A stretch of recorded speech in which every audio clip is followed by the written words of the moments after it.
So we're going to work through the answers to the trig homework. Question number 1, work out the value of x. This is a Pythagoras question as a lead-in rather than a trigonometry question. I'll do the working on the side over here. So we might call that A, B and C. Remember our use of Pythagoras Theorem, a squared plus b squared equals c squared. So 3 squared plus x squared equals 8 squared. X squared can then be calculated as 8 squared subtract 3 squared, which is 55, and then x equals the square root of 55, and we've been asked to give our answer as a decimal, which is 7.4161 ... Now remember, we want to round our answer sensibly, so 7.42 centimetres to 3 significant figures will be fine. So question 2, which is another Pythagoras Theorem question. I'm going to label my hypotenuse C and then A and B, my other two sides.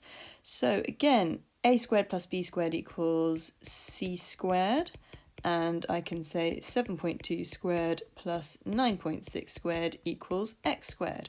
This gives me a value for x squared as 144, which means that x equals 12 centimetres, which is what we were asked to show. Question 3. Work out the length y in the form root a, where a is an integer. So again, we're applying Pythagoras theorem, but we're expecting to work in surd format. So we can see this is the hypotenuse, so we know that y squared plus 3 squared must equal 10 squared. Y squared equals 10 squared, take away 3 squared. So y squared then equals 91, which means y equals the square root of 91, and that's in the format the root of a.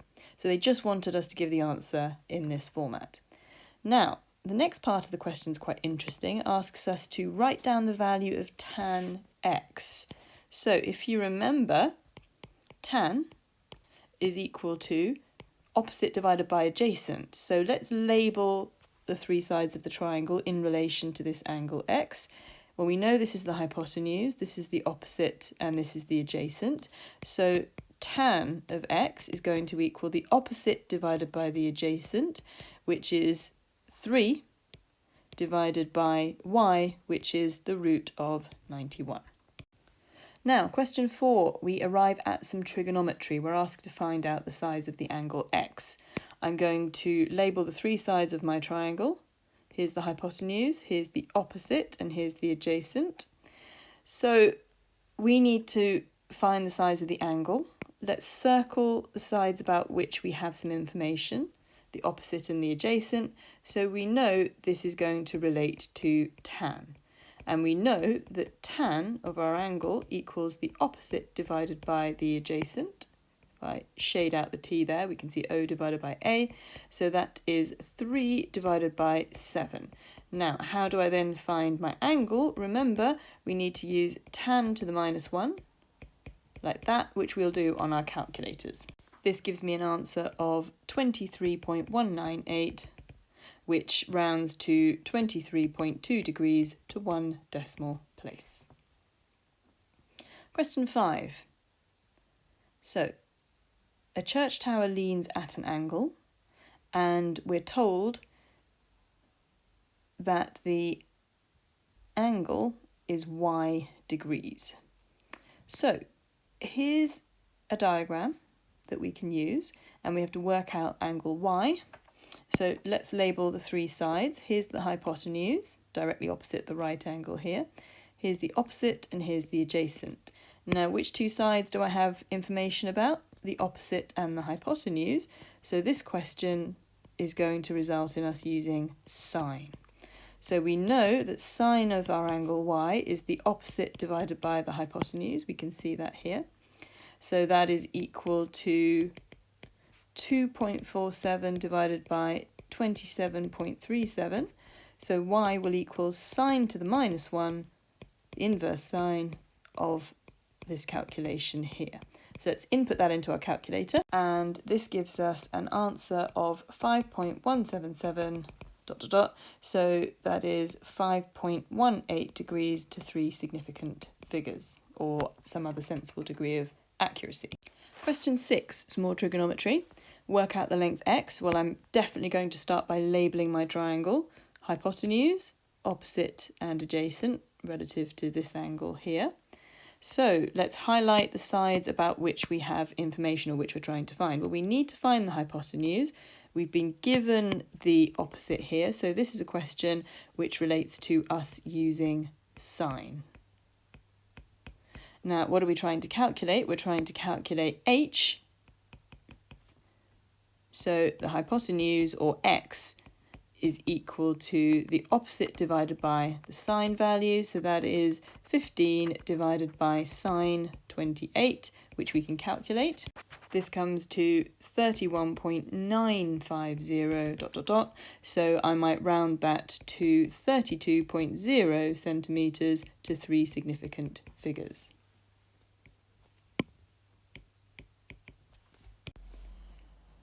Question 7.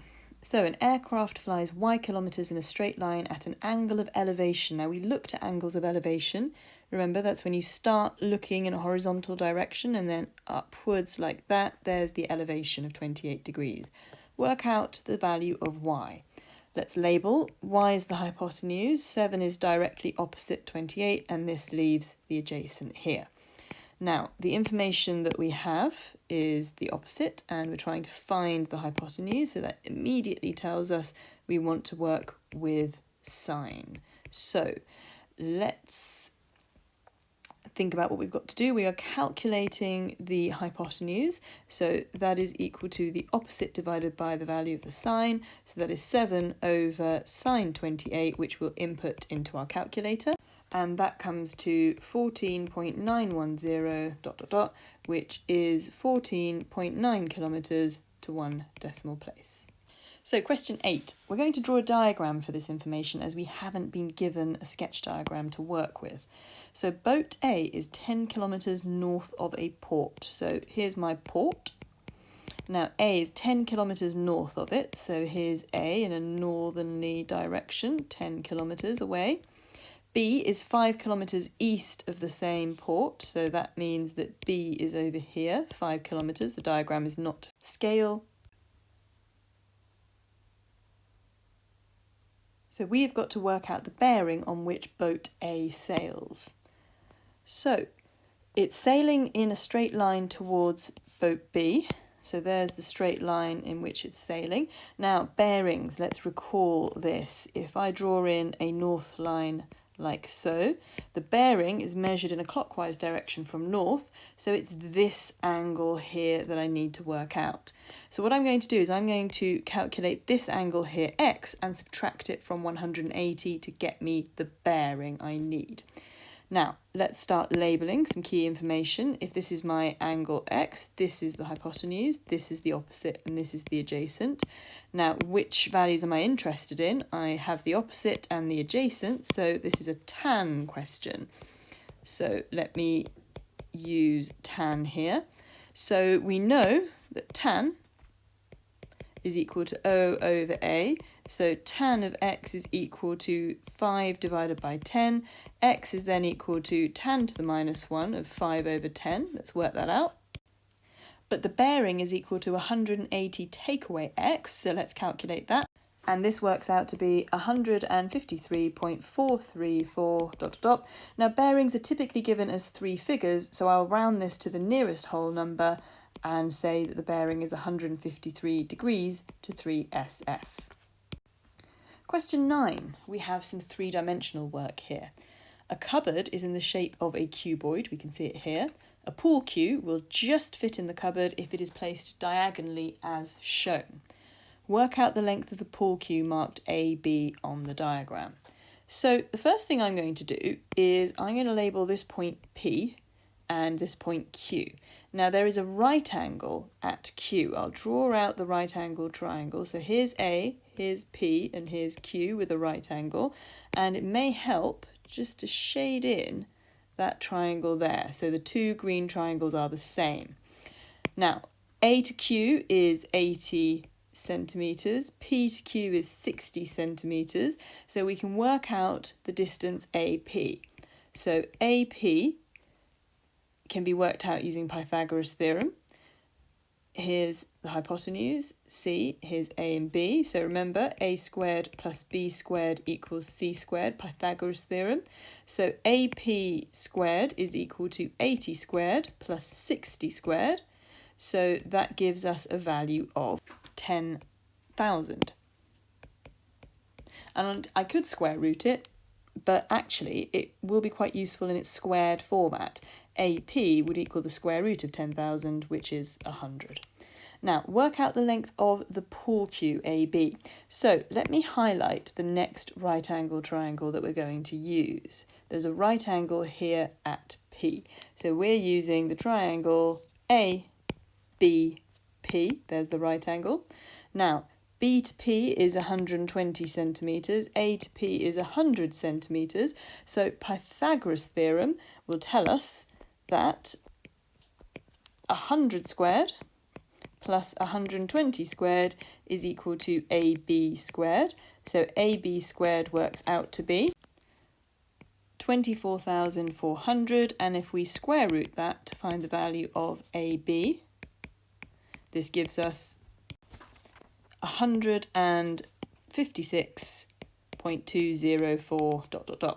I'm going to round that to 156 centimetres to 3 significant figures. Question 10 will be commenced on the next page. So, our first job is to show that EM equals 15 centimetres. So I've highlighted the green right angle triangle that we're going to use, and I've sketched it in the top right hand corner.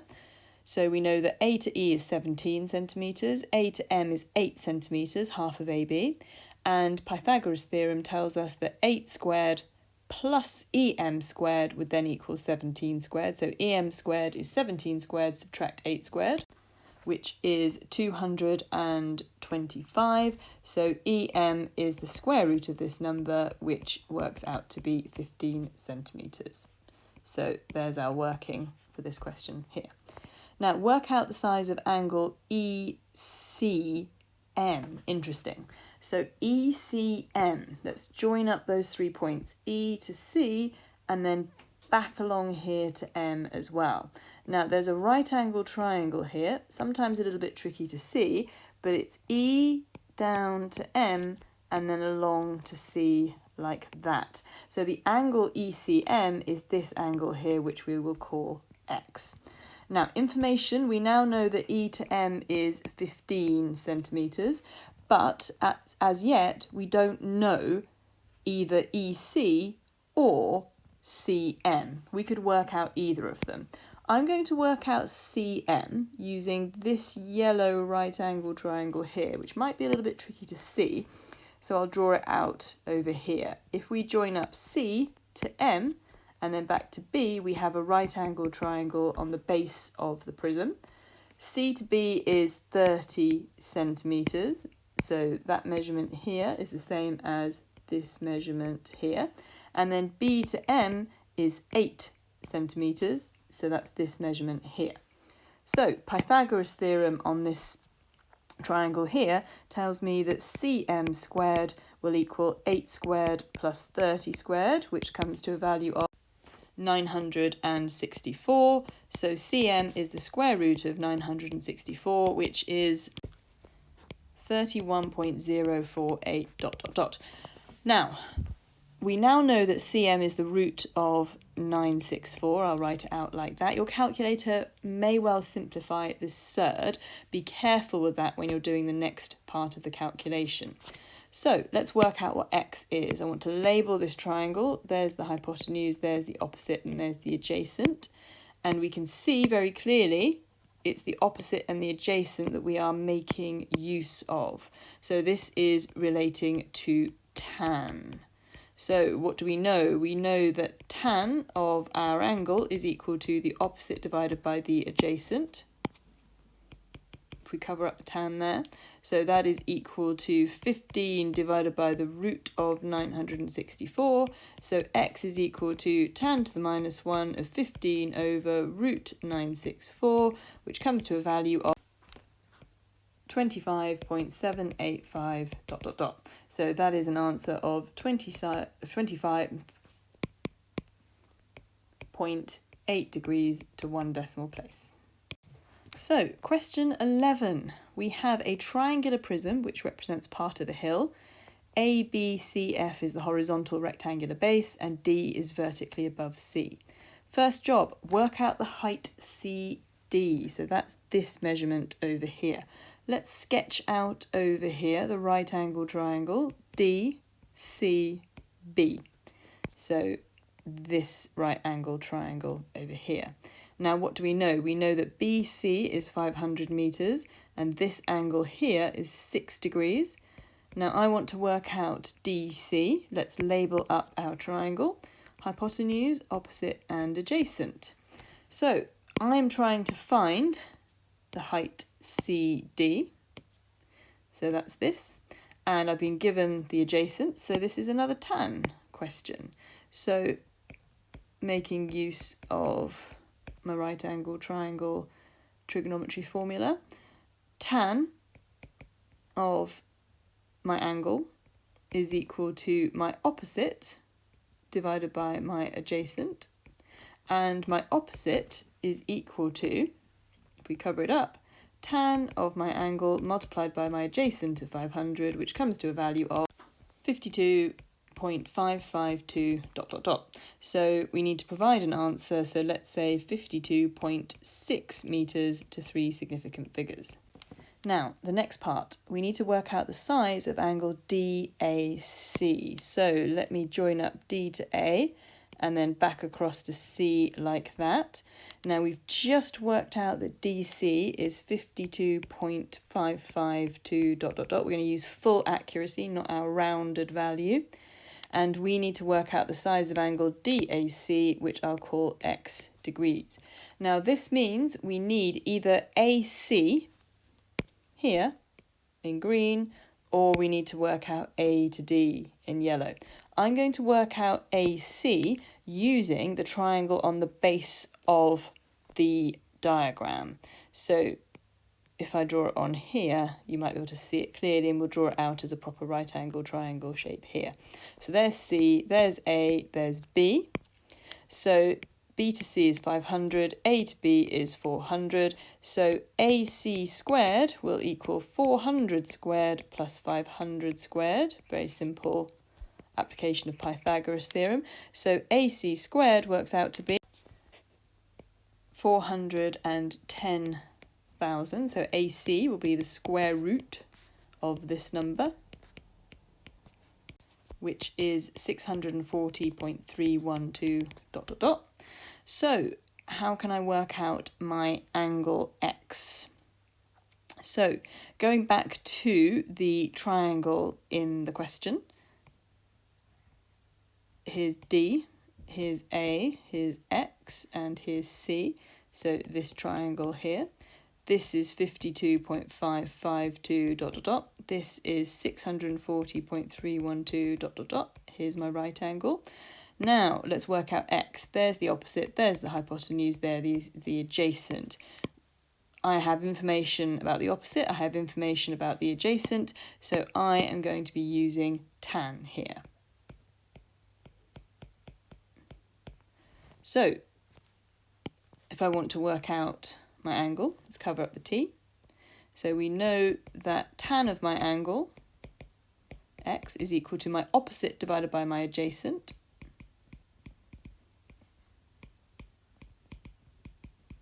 And then I can use inverse tan of this value to work out X. And this gives me an answer for X, which is 4.6918 ... So the answer is 4.69 degrees to 3 significant figures. Right, question 12 may require a little bit more space, so we'll do that here. We've got to work out the value of X. Now, we have 3 sides of a right angle triangle, no reference to angles, so this is a Pythagoras Theorem question, but with algebra involved as well. So let's remind ourselves, a squared plus b squared equals c squared. So 2x minus 1, brackets, all squared, plus 8 squared is equal to 2x plus 1, all squared. So we need to expand some double brackets here. 8 squared is simply 64, and then on the right hand side we have another pair of double brackets to expand. So a fair amount of work to do with this question. 4x squared minus 2x plus 1 plus 64. Actually, I'm going to do that last part in red so you can see what I've done. And on the right hand side we've got 4x squared plus 2x plus 1. So what can we do? We can simplify a little bit. So over here this simplifies to give me 4x squared minus 4x plus 65, and on the right hand side we have 4x squared plus 4x plus 1. Now look at both sides of this. We can subtract a 4x squared from both sides and it will cancel out. This leaves us with a much simpler result. Minus 4x plus 65 equals 4x plus 1. Let's add 4x to both sides, so 65 equals 8x plus 1, and let's subtract 1, so 64 equals 8x. Last step, divide by 8, and we very nicely get 8 equals x, or x equals 8 at the end of this. Question 13, some more trigonometry applied to 3 dimensions. Work out the angle between EC, which is this line here, and ABCD, which is the base. Now, to work out the angle, we simply drop a vertical line down from E to the base, join it back up to the beginning, and we have the correct right angle triangle, and then this is the angle here, which we'll call X. Now, in this right angle triangle, we have a right angle at point A, here's point E, and here is point C. Here is angle X. So far, I know that E to A is 7 centimetres, and I do not know the value of A to C, but I can work it out using this green right angle triangle along the base of the cuboid. So let me draw it out over here, hopefully to bring some more clarity. So there's A, there's B, and then there's C. A to B is 8 centimetres, B to C is 14 centimetres, and I want to work out A to C. So AC squared is 8 squared plus 14 squared, applying Pythagoras Theorem. So AC squared is 260, AC is the square root of 260, which I will leave like that. So here it is. I've worked out the length of this line here, A to C, root 260. So what is x equal to? Well, there's the hypotenuse, there's the opposite, and there's the adjacent. I'll highlight the two sides about which I have information. There they are. So this is an opposite and adjacent situation, which means it's a tan situation. So we know tan of our angle x is equal to the opposite divided by the adjacent. So that is 7 over the root of 260, which means x is tan to the minus 1 of this value. And let's work that out. So this is 23.466 ... so 23.5 degrees to 1 decimal place. Right, question 14. In the diagram, the area of triangle ABD is 56 centimetres squared. Work out the length of CD. So remember, area of a triangle is equal to the base multiplied by the height divided by 2. So if we call this the base of that triangle, the area 56 is equal to the base of 14 multiplied by the height, which is this measurement over here, which I'll call x, all divided by 2. Let's multiply both sides by 2 in this mini equation.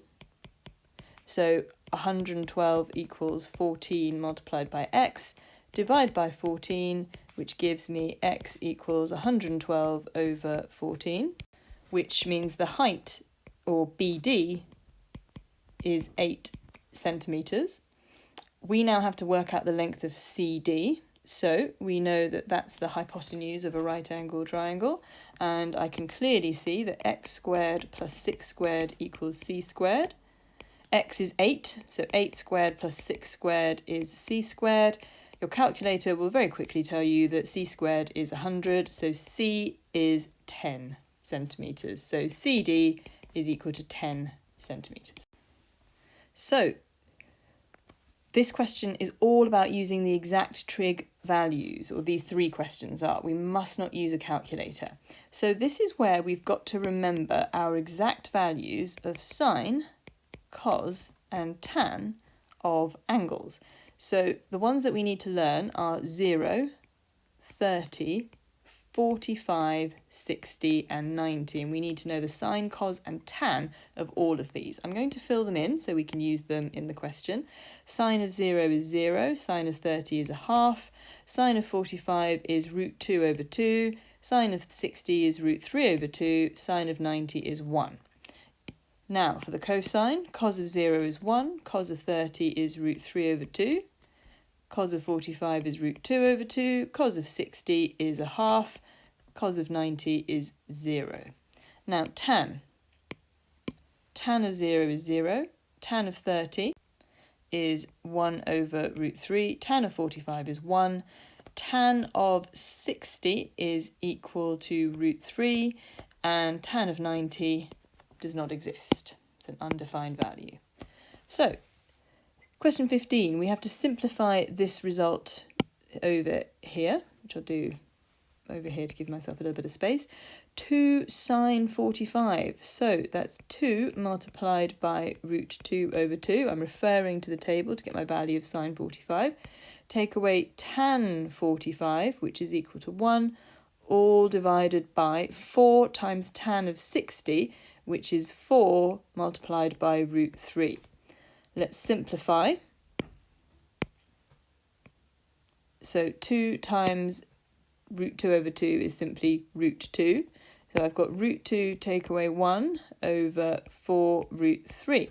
Now, the answer format has to look like this, which means they want us to rationalise the denominator. So that means I'm going to multiply the numerator and denominator by root 3. You can multiply by the 4 as well, so 4 root 3, but you're making extra work for yourself that you don't need to do. So root 2 multiplied by root 3 first of all gives me root 6. Then we've got negative 1 times root 3, which is negative root 3. And in the denominator, let's work that out. We've got 4 root 3 multiplied by root 3. Root 3 multiplied by root 3 is 3, so it's 4 times 3, the denominator is 12. And the answer is root 6 minus root 3 all over 12. Question 16. Show that the value of this result here is an integer. So an integer, of course, means a whole number. Let's work it through. Cos 30, first of all, well, that's equal to root 3 over 2 from the table. Tan 60 is equal to root 3 plus sine 30. Well, sine 30 is equal to a half. So a little bit of simplification. I'll write this as root 3 over 1. So the first part, the root 3 and the root 3 multiply together to give me a 3. In the denominator, 2 multiplied by 1 is 2, so I have 3 over 2 plus a half. Well, that is equal to 2. It's 1.5 plus 0.5, which is 2, which is an integer. Question 17.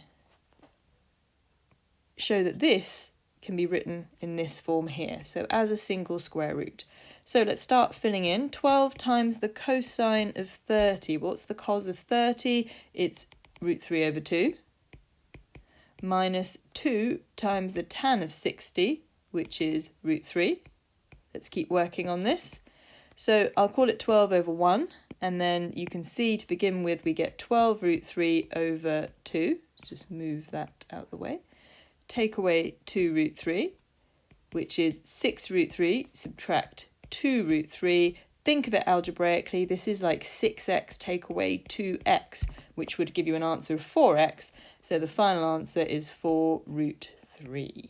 And we are done.